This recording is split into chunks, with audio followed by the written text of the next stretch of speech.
ne krom ewo oda ayirebi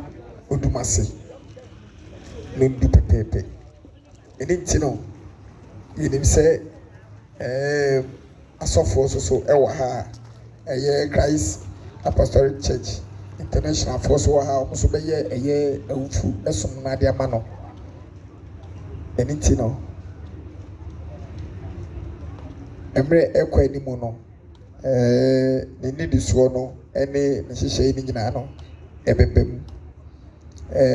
abusua tributi no yebekan na enafofo tributi so no ne yakan na awufu som no so no sorry Christ Apostolic Church International force so awufu som no so ediama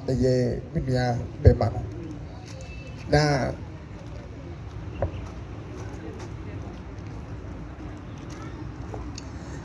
said abusuapanyi abeyi masuti no ne say edisiede no efi no wotwe ekono ana yeje edisiede no eni ti no obi bia waboa ho say obema yi nua bema no edisiede bia no obeba table no na meti table no ho na bibia kama edi amawo said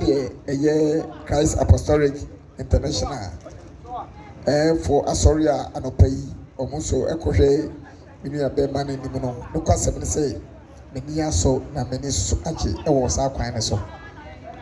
the tosu biem hihia wo ne say ye pesesa ye nua no ho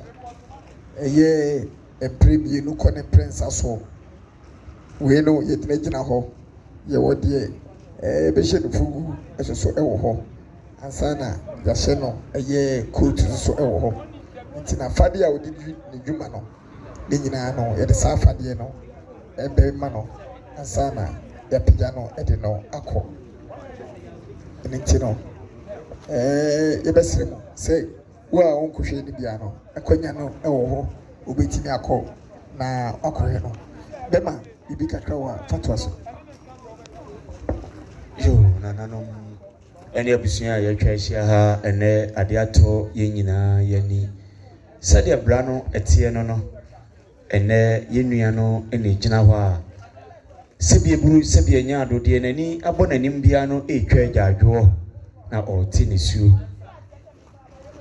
empanyi busasa hin na suicide board ho no ekọ ebre yi mu ede na esi wasikiredumu ase atumpan annai de nanka yenim se yenua ni de sedi ye hye nipa afunu mo na na eye den nanka ye twa hia se eni yenua no ebegina ena ye betena ye di ne suo na ehia no sanati ewo wiase enti de ye ka kire obia ne se ye mo obia hyeden ye mo obia hyeden ye mo obia hyeden na emom wo ha na bibi na yie a fatu yie na wo yonkoda ena oda that's ye bro.